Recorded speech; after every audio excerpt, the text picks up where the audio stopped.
I just went to see Brave yesterday, and I liked it.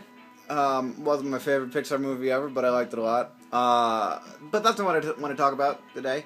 Today I want to talk about M&Ms, which I love. I'm a huge fan of M&Ms, and I have a thing where if I have a container that contains M&Ms, I will eat all of them immediately. So there's a problem there, right? So I have to get small containers of M&Ms, preferably like Halloween individual package sized. And I solved this problem, one, by never buying M&Ms, pretty much. And two, my M&Ms are consumed primarily via frozen yogurt shops. So we'll get a little bit of frozen yogurt and a ton of M&Ms, and that's how I eat M&Ms.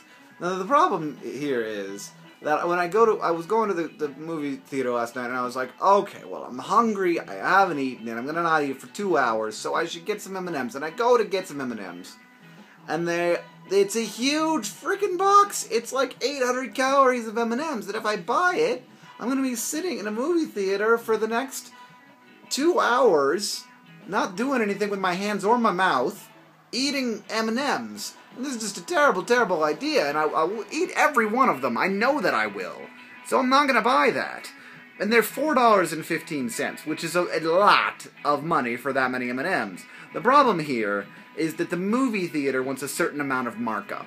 It wants to have something that you will say, well, you know, $4.15 is expensive for a ton of M&Ms, but it is a ton of M&Ms. And any rational person would say, yeah, Hank, you just buy it and eat it later. But that's not gonna happen. I don't know anybody who has that kind of self-control. Certainly not me.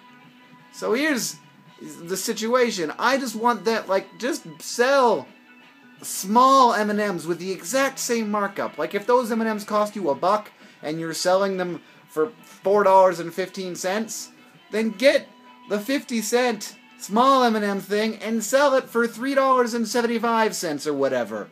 You make a little bit more money, but I wouldn't, though. That's the thing. Like, you can't make somebody have $3 of markup on a small package of M&Ms, because everybody's going to be like, $4 for a little bag of M&Ms? That's just never going to happen.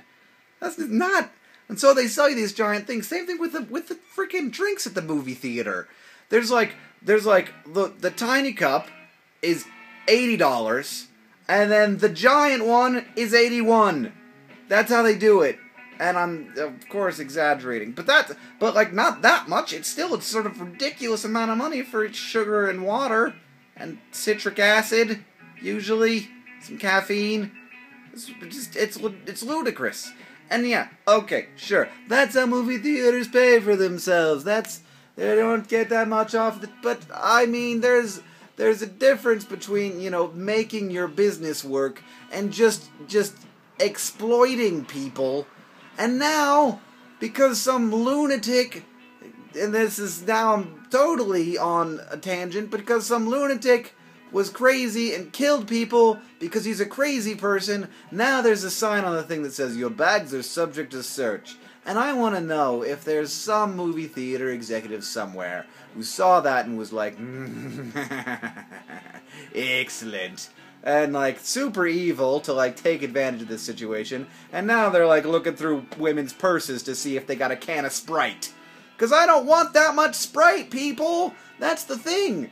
It's not just that I don't want to pay $5 for a gigantic Sprite. I don't want to drink 800 calories of Sprite in 2 hours. Because that's not healthy. That's how diabetes happens.